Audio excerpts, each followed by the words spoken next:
బీసీలకు 42% రిజర్వేషన్లు అమలు చేయాలని కాంగ్రెస్ ఢిల్లీలో ధర్నా చేయటం ఓ నాటకమని గోషామహల్ ఎమ్మెల్యే రాజాసింగ్ అన్నారు. బీసీల రిజర్వేషన్లలో 10% రిజర్వేషన్లకు ముస్లింలకు ఎందుకు ఇస్తున్నారని ప్రశ్నించారు. ముస్లిం రిజర్వేషన్లతో సంబంధం లేకుండా బీసీలకే 42% రిజర్వేషన్లు అమలు చేస్తామని, కాంగ్రెస్ డిక్లరేషన్ ఇస్తే సంపూర్ణంగా మద్దతు ఇస్తామని ఎమ్మెల్యే రాజాసింగ్ తెలిపారు.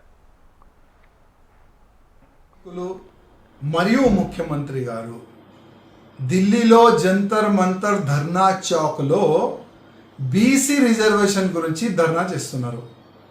బీసీలకి 42% రిజర్వేషన్ కేంద్రం ఎట్టి పరిస్థితుల్లో ఇవ్వాలని వాళ్ళు ధర్నా చేస్తున్నారు.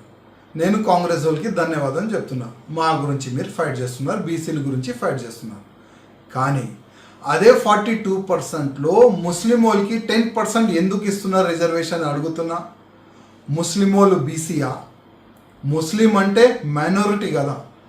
ఆల్రెడీ తెలంగాణలో మైనారిటీకి చాలా బెనిఫిట్ ఇస్తున్నారు కదా. మైనారిటీ రిజర్వేషన్ కూడా ఉన్నది కదా. మళ్ళా మా బీసీ కోటాలో వాళ్ళకి 10% ఎందుకు ఇవాళ మేము అడుగుతున్నాం.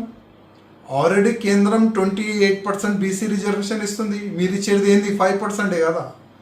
మళ్ళా ఈ షోపుటప్ ఈ యుద్ధం ఎందుకు మా బీసీ కోటాలో 10% ముస్లిం వాళ్ళకి ఇస్తున్నారు మీరు? ఇవాళ బండి సంజయ్ గారు ఒక స్టేట్మెంట్ చూస్తున్నా. మీరు వాస్తవం బీసీల గురించే మీరు ఫైట్ చేయండి. 42% మేము బీసీలకి ఇస్తాము, 10% ముస్లిం వాళ్ళకి ఇయ్యమని మీరు ఫైట్ చేస్తే మేము కూడా సహకారం చేస్తాం కదా అని ఒక కేంద్ర మంత్రి, చిన్న వ్యక్తి కాదు, ఒక కేంద్ర మంత్రి అన్నాడు కదా. మీరు వన్ సైడ్గా బీసీల గురించి ఫైట్ చేయండి, మేము కూడా సహకారం చేస్తామని కేంద్ర మంత్రి అన్నాడు కదా. మీరు డిక్లరేషన్ చేయండి. ఢిల్లీలో ఇవాళ నేషనల్ మీడియా, మన తెలంగాణ మీడియా కూడా ఉన్నది కదా.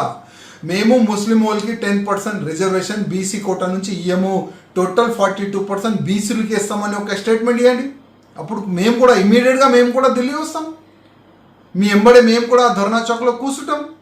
కానీ మా 42% అంటే 42% బీసీలకి రిజర్వేషన్ ఇస్తానని మీరు డిక్లరేషన్ చేసిన తర్వాత చాలా హ్యాపీ ఫీల్ అయినారు అందరు బీసీ వాళ్ళు. కానీ దాంట్లోనే 10% ముస్లిం వాళ్ళకి ఇస్తారని మీరు డిక్లరేషన్ చేస్తారు కదా.